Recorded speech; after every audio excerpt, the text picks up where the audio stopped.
نحمده ونصلي على رسوله الكريم أما بعد أعوذ بالله من الشيطان الرجيم بسم الله الرحمن الرحيم رب اشرح لي صدري ويسر لي أمري واحلل عقدة من لساني يفقهوا قولي اللهم صل على محمد وعلى آل محمد كما صليت على إبراهيم وعلى آل إبراهيم إنك حميد مجيد اللهم بارك على محمد وعلى آل محمد كما باركت على إبراهيم وعلى آل إبراهيم إنك حميد مجيد.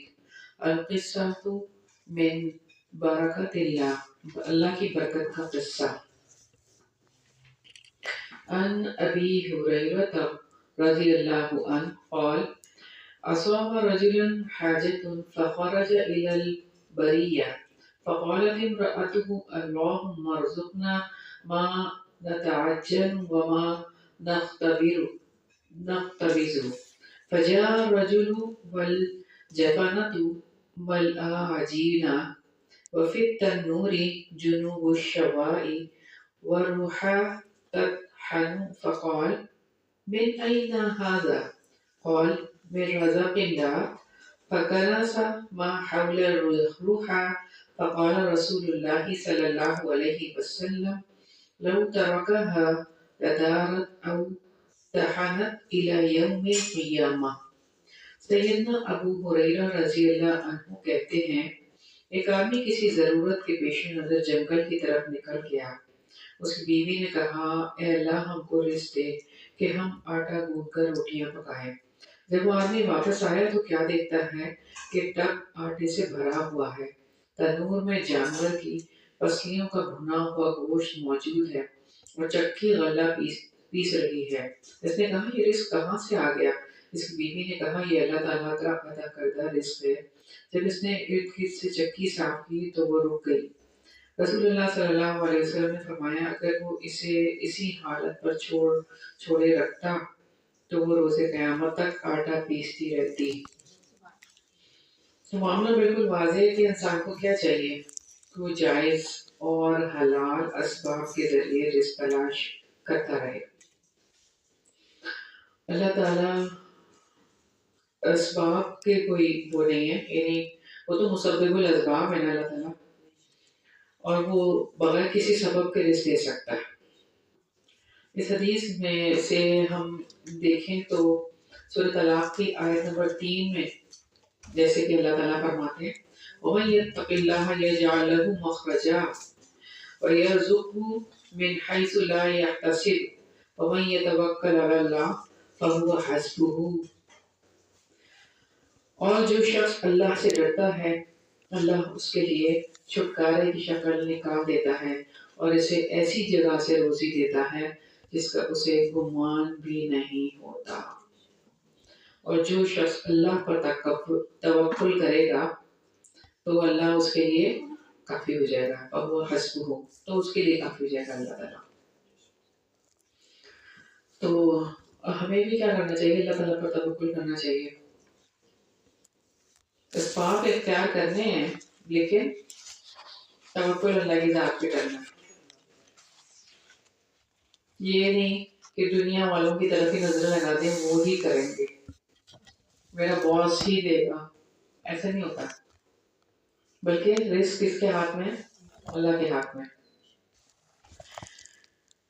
اگلی حدیث ہے الایمان بین الخوف والرجاء، ایمان خوف اور امید کا نام ہے. عن ابن عمر مرفوعا لو تعلمون قدر رحمت اللہ عز وجل لاتقلتم وما علمتم من عمل ولو علمتم قدر غضبه ما نفعكم شيء. سیدنا عبداللہ بن عمر رضی اللہ عنہما سے روایت ہے کہ رسول اللہ صلی اللہ علیہ وآلہ وسلم نے فرمایا کہ اگر تمہیں اللہ تعالیٰ کی رحمت کی وسعت کا اندازہ ہو جائے تو تم توکل کر کے بیٹھ جاؤ اور کوئی عمل نہ کرو، اور اگر تمہیں اس کے غضب کا اندازہ ہو جائے تو تم سمجھو کہ تمہیں کوئی عمل نفع نہیں دے گا. مومن وہی ہے جو اللہ تعالیٰ کی رحمت کی امید رکھتا ہے اور غضب سے ڈرتا رہتا ہے. یعنی ایمان خوف اور امید کے درمیان ہے. خوف اور امید یہ ہماری ایمان کی گاڑی کے 2 پہیے، تو آپ کو خوف بھی رکھنا ہے اور امید بھی رکھنی ہے۔ اگلی حدیث ہے بابو فضلی بسم اللہ، بسم اللہ کی فضیلت۔ قال صلی اللہ علیہ وسلم لو قلت بسم اللہ لطارت بک الملائکۃ والناس ينظرون الیک، قاله لطلحة حين قطعت أصابعه فقال حس ورد من حيث جابر وأنس رضي الله عنهما وابن شهاب مرسلا۔ رسول اللہ صلی اللہ علیہ وسلم نے فرمایا کہ اگر تو بسم اللہ کہتا تو فرشتے تجھے لے کر اڑ جاتے اور لوگ دیکھ رہے ہوتے۔ آپ صلی اللہ علیہ وسلم نے یہ بات سیدنا طلحہ رضی اللہ عنہ کو اس وقت ارشاد فرمائی تھی جب انہوں نے ایک تکلیف کی وجہ سے ہائے کہا تھا۔ یہ حدیث سیدنا جابر، سیدنا انس رضی اللہ عنہ اور ابن شہاب سے مرسلن مروی ہے۔ تو اب آپ دیکھیں گے یہ وہ واقعہ ہے کہ جب کون سی غزوہ تھی وہ؟ غزوہ احد۔ غزوہ احد میں جب انگلی، ہاں، حضرت انس حضرت طلحہ، سیدنا طلحہ تھے نا، تو انہوں نے کیا کہا تھا؟ ہائے۔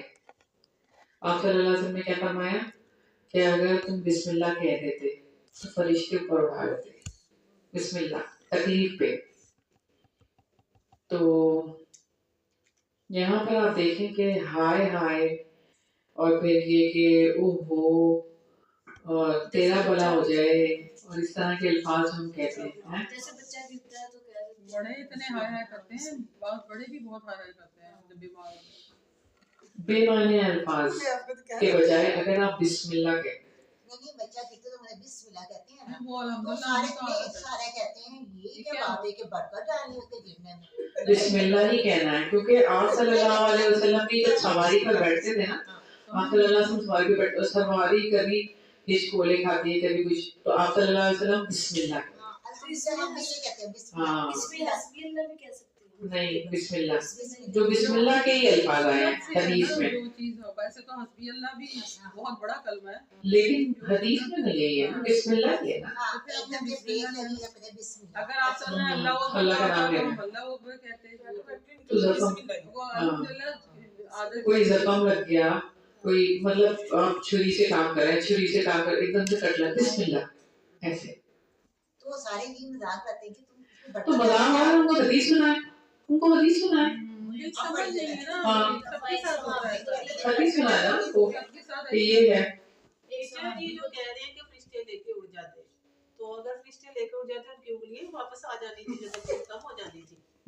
تکلیف ان کی کم نہیں ہونی تھی، مطلب کہنے کا یہ ہے کہ فرشتے تم کو اوپر اٹھا لیتے، ایک اعزاز ہے نا، ایک اتنا معجزہ ہو جاتا، ہاں، اور سارے لوگ دیکھتے، ان کے درجات بلند، ہاں، محاورتاً ایسا ہے نا کہ مطلب فرشتے ظاہر ہے اڑتے ہی ہیں، وہ تو زمین پہ ہی رہتے، تو لوگوں کو نظر تو نہیں آ سکتے، فرشتے بھی نظر آتے، وہ تو نظر آتے ہیں نا کہ وہ اڑ رہے ہیں۔ ایک رحمت والی سچویشن بتائیے نا کہ فرشتے اڑ جاتے ہیں۔ ابھی ہم یہاں کہ فرض کرے کہ ہم نے دعا کی ہے تو فرشتے آ گئے، تو یہ کتنی بڑی بات ہے۔ اب ہم کیا کہاں ہیں، وہ والی بات تو نہیں ہوگی نا۔ ایک رحمت کا معاملہ بتایا کہ فرشتے اڑ جاتے، ایک محاورتاً جیسے رحمت کی بات بتائی۔ جیسے حضرت سعید بن حذیفہ جب تلاوت قرآن کر رہے تھے تو اوپر سے قندیلیں لے کے نظر آئی تھی، تو رسول اللہ نے فرمایا تھا کہ اگر تم اپنی تلاوت بند نہ کرتے تو مدینہ کے سب لوگ ان قندیلوں کو دیکھیں، سب فرشتوں کو دیکھیں۔ ایسے ہی ہاں، یہ یعنی اللہ کی خاص رحمت ہے، یہ اس کی کیفیت۔ صحابیوں کے بھی تو ظاہر ہے وہ ہوں گے نا کرامات، جس کے وہ ان کی کرامت، ظاہر ہے یہ صحابہ کرام کے تو ساتھ معاملہ کرامت ہو جاتی ہے نا، وہ دیکھیں معجزہ تو نبی کے لیے کرامت ہوتی ہے، آٹا بھی آ گیا، روٹی بھی آ گئی، سالن بھی آ گیا، ہاں یہ کرامت ہے نا۔ یہ آج کل تو یہ چیزیں نہیں ہو بھی سکتا ہے، ہاں ہو بھی سکتا ہے نہیں تو وہ کہ اتنے کسی کے مطلب ہوں، اللہ تعالیٰ اس کو جو ہے وہ تو ہو جاتا ہے جب ہم کچھ اللہ سے مانگے، فرض کریں رزق مانگے تو کئی جگہ اللہ تعالیٰ اسباب کھولتا ہے، نوکریاں مل جاتی ہیں، رزق ایسے بھر جاتا ہے. تو یہ وہ بھی رزق ہی ہے آج یہ نا. دیکھیے باہر کا بندہ بیٹھا ہوتا ہے, آج میں نے کچھ نہیں پکانا, میں نے کچھ نہیں کرنا, ہم سایہ سے کھانا آ جاتے ہیں ایک دن سے. سارے کچھ ایسا الحمدللہ. ہوتا ہے. اور حضرت خبیب رضی اللہ تعالیٰ عنہ کو جب استقبل میں بند کر دیا گیا تھا مکہ میں کفار نے, تو ان کے پاس کیا تھا, ان کو انہوں نے دیکھا کہ وہ انگور کھا رہے تھے. ان کو کھانا پینا بند تھا, ان کا کھانا پینا نہیں دے رہے تھے ان کو یہ کفار مکہ, کیونکہ ان کو قتل کرنا تھا نا. تو وہ انگور کھا رہے تھے. کہاں سے آ گئے تھے ان کے پاس انگور؟ ہاں, یہ ان کی کرامت ہی تھی نا کہ اللہ تعالیٰ نے ان کو کھلایا پلایا اس حال میں بھی. اور وہ انگور کبھی سوچ بھی نہیں سکتا نا مکہ والے کے وہاں پہ انگور ہو گئے, وہ انگور کھا رہے تھے. اور پھر اسی طرح سے آپ دیکھیں نا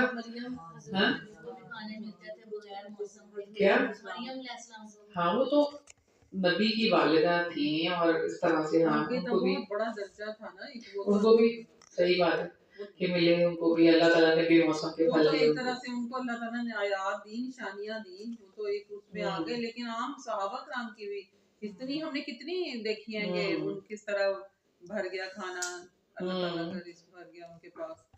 اللہ تعالیٰ سب کو وہی ہے, دعائیں قبول کرنے والی بات ہے کہ سب کی دعائیں قبول ہوں. اور صحابہ کرام کے اندر یہ نہیں تھا, وہ تو کم میں ہی تھی برکت ہو جاتی تھی.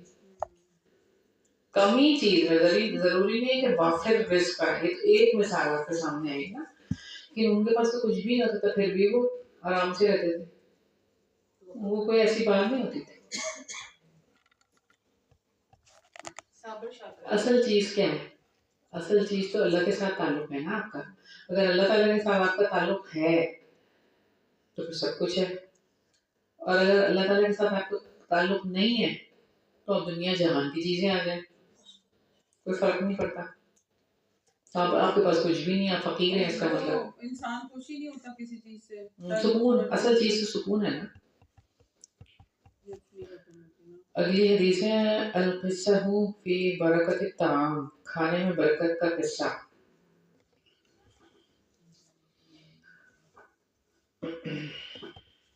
عن جابر رضی اللہ عنہ ان رجلا اتى النبي يستطعمه فأطعمه شطر وسق الشعير فما زال الرجل يأكل منه وامرأته وضيفهما حتى كاله.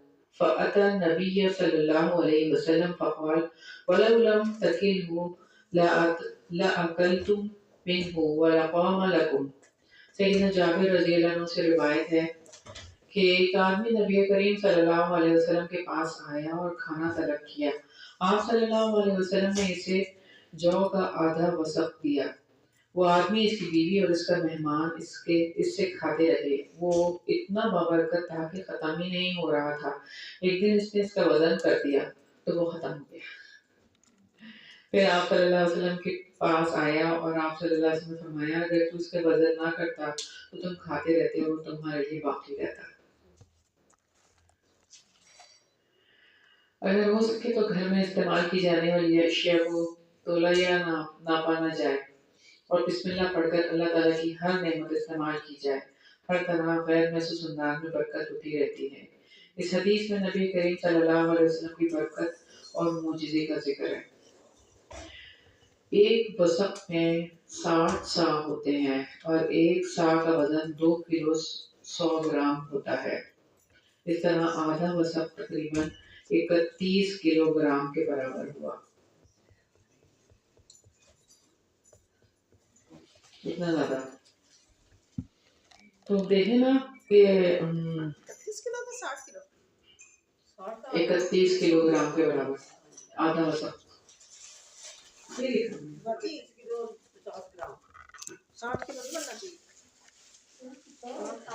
60 سا ہے نا, ایک وسق میں 60 سا ہوتے ہیں. تو ہم نے 30 سا دیکھنے ہیں نا. ہاں 30 سا دیکھنے ہیں نا. 30 سا آدھا وسق دیا تو 30 سا بنے نا.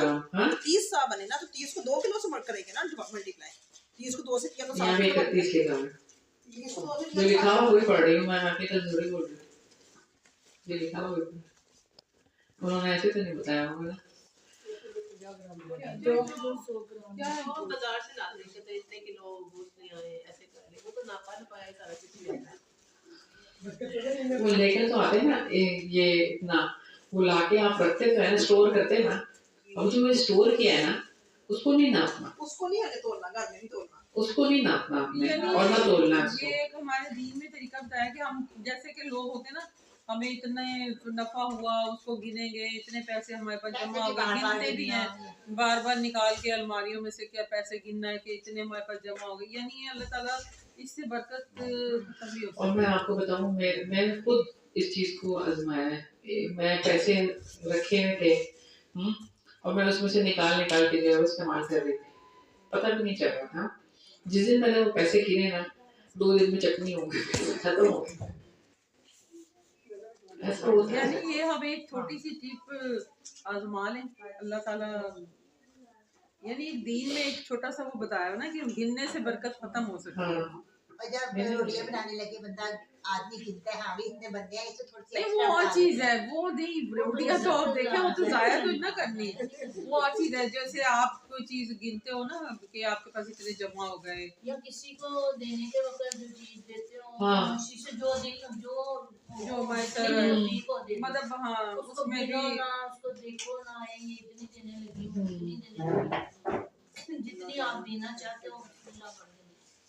اس کو ناپو نہ، اس کو تولنے نہ لگ جاؤ کتنے میں نے چاول دینے لگی ہوں، یہ کتنی آٹا دینے لگی ہوں، پیسے بھی اپنے شاپر میں ڈالو اور دے دو. پیسے بھی یہ تو ہے ہوتا ہی ہے کہ کسی کو دیتے ہو تو وہی کئی لوگوں کو یہی منع کیا گیا نا، جو لوگ اس طرح کی حرکتیں کرتے ہیں ان کو منع کیا گیا. اصل میں وہی بات ہے، کرتے وقت نیت آ جائے، ذہن میں آ جائے کہ میں گن کے نہ دوں تو اسی وقت اللہ تعالیٰ آپ کی نیت کو دیکھ لے گا. ہاں یہ ہے کہ کام والیوں کو گن کے ہی دیا جا رہا ہوتا ہے. وہ تو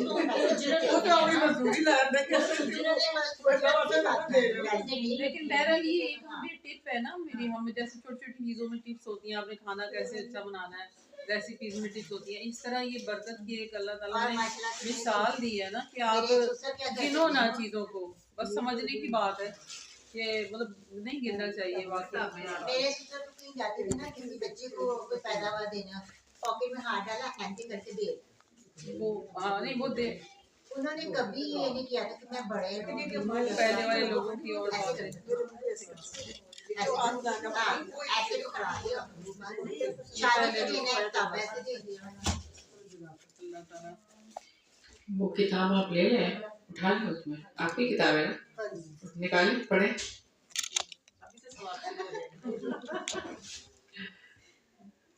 کوشچن دو کسی بات کو ادھر آ جاؤ، کیا ہوا ہے؟ میں ٹھیک ہوں. اچھا اگلی حدیث، ما من احد احب الیہ المدح من اللہ، اللہ سے بڑھ کر کسی کو بھی تعریف زیادہ پسند نہیں ہے. عن الاسود بن سرین رضی اللہ عنہ مرفوعا لیس احد احب الیہ المدح من اللہ عز وجل ولا احد اکثر معاذیرا من اللہ عز وجل.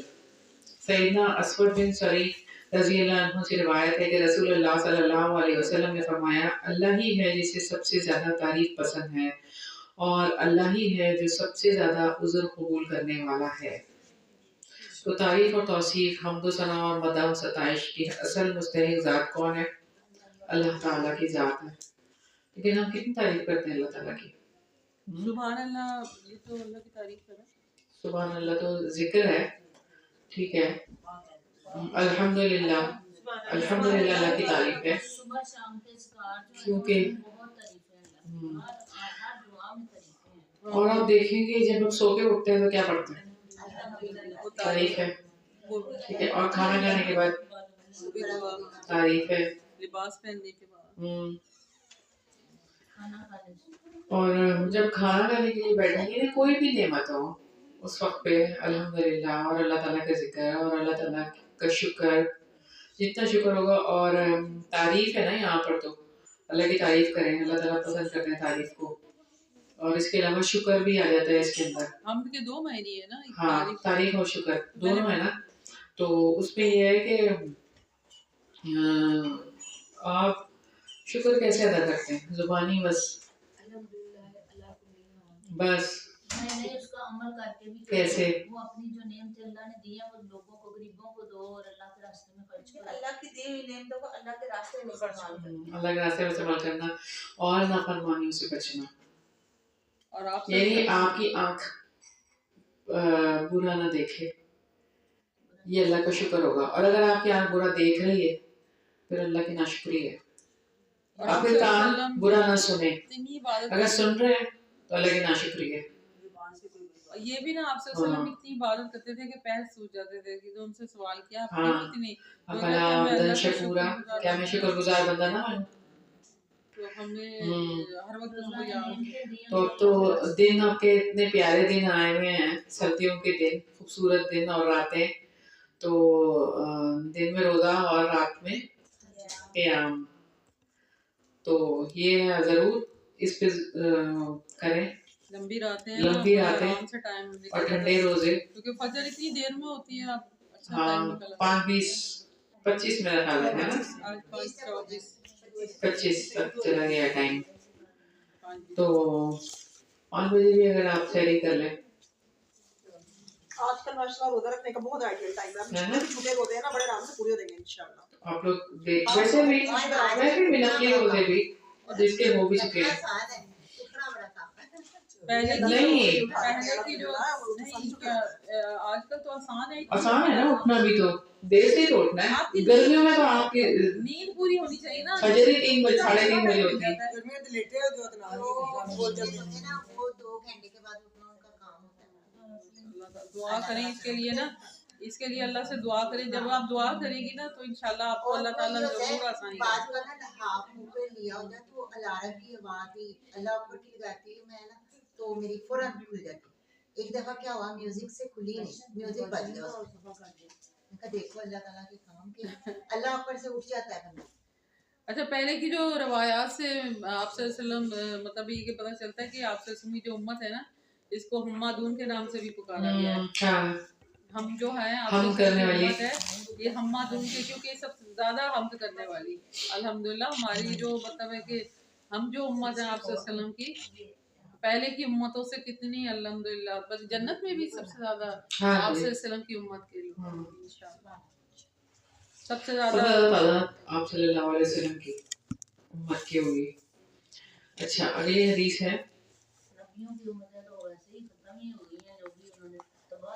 وہ تو ہے وہ تو ظاہر آپ صلی اللہ علیہ وسلم کی قیامت تک کے لیے بہرحال یہ بھی ہماری رحمت ہے الحمدللہ کہ باب صبر تعالی علی اذى المشرکین. باب ذات باری تعالی کا مشرکین کی ایذاؤں پر صبر. عن ابی موسیٰ رضی اللہ عنہ مرفوعا لیس احد اصبر على اذى سمع من اللہ انہم لیدعون له ولدا ویجعلون له ندا وانہ لیعافیہم فیہم ویدفع عنہم ویرزقہم ویعطیہم. سیدنا ابو موسیٰ رضی اللہ عنہ سے روایت ہے کہ رسول اللہ صلی اللہ علیہ وسلم نے فرمایا کہ تکلیف والی بات سن کر سب سے زیادہ صبر کرنے والا اللہ ہے. لوگ اس کا بیٹا ہونے کا دعویٰ کر دیتے ہیں اور کسی کو اس کا ہمسر بنا دیتے ہیں، لیکن وہ فوراً انتقام لینے کی بجائے ان کو عافیت دیتا ہے، ان کی حفاظت کرتا ہے، انہیں رزق عطا کرتا ہے اور انہیں کئی نعمتیں عطا کرتا ہے. تو اس حدیث میں صبر کے 2 معنی ہیں. ایک ہے حلم اور بردباری اور دوسرا ہے رکنا، یعنی سزا کے مستحق مجرم کو جلدی سزا نہ دینا بلکہ اس میں تاخیر کرنا. حلم اور بردباری کا بھی یہی مفہوم ہے.